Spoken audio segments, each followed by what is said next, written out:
ठीक है, आपको क्या-क्या पता होगा, जैसे आपको ये पता होता है कि अगर कोई ये कह दे कि 85 से किसी संख्या को भाग करने पर 19 बच रहा है। 85 से किसी संख्या को भाग करने पर 19 बच रहा है, तो आप में से मैक्सिमम लोग ये बात जानते होंगे, अप्लाई नहीं कर पाते इस चीज को, कि फिर 85 के किसी भी फैक्टर से भाग करके रिमाइंडर पता करना हो, तो हम डायरेक्ट 19 को भाग कर लेंगे, 17 से भाग करने पे 2 बचेगा। अगर मैं 5 भी इसका फैक्टर है, 5 से भाग करने पे रिमाइंडर पूछता तो 5 या 15, 4 बचे। यानी अगर मुझे केवल एक स्टेटमेंट दिया हुआ है कि 85 से भाग करने पर 19 बच रहा है, 85 से भाग करने पर 19 बच रहा है, तो 17 से भाग करने पर 2 बचेगा और 5 से भाग करने पर 4 बचेगा। ये बात क्लियर है या नहीं, मुझे बता दीजिए। पता है सबको? ये सबको पता है।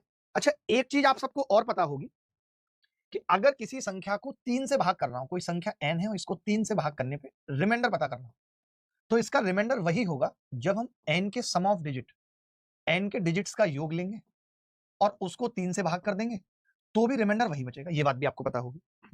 ये बात भी पता है, बस हम लगा नहीं पाते। अगर किसी संख्या को 3 से भाग करने पे रिमाइंडर निकालना हो, तो हम सम ऑफ डिजिट को 3 से भाग कर देते हैं। जो बच्चे नए हैं, जो आज पहली बार क्लास में आए हैं, हो सकता है उनको समझने में दिक्कत हो रही हो, बट अगली जो क्लास चलेगी, आज डेमो क्लास है, बस आप नजारा देखो, जादू देखो। आपको अगली क्लास से सब कुछ अच्छे से समझ में आएगा। ठीक है, देखो, मैंने केवल एक संख्या पकड़ी जिसका फैक्टर 3 है, वो है 6। मैंने कहा 6 से भाग करने पर आप कह रहे हो 4 बच रहा है। मैंने लिख लिया। मैंने कहा 6 से भाग करने पर 4 बच रहा है।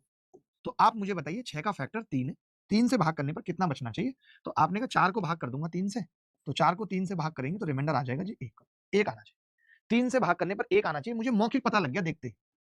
मैंने पहले ऑप्शन में देखा तो 9 तो कट रहा है, 9 भी कट रहा है, 2 और 1 3 भी कट रहा है, यानी ये तो 0 बच रहा है। 3 से भाग करने पर उत्तर नहीं होगा। 9 भी कट रहा है, 9 भी कट रहा है, 2 बच रहा है, ये भी उत्तर नहीं हो सकता। 9 से ये भी 3 से कट जाएगा, ये भी 3 से, 2 और 1 3 मिला के कट जाएंगे, ये भी नहीं होगा। 9 9 1 बच रहा है, यही उत्तर है। D is the correct answer. और सोचिए सवाल मेंस में आया। मैंने 2 बातें बताई थी आपको यहाँ पे, और उन दोनों बातों के आधार पे इस सवाल को हमने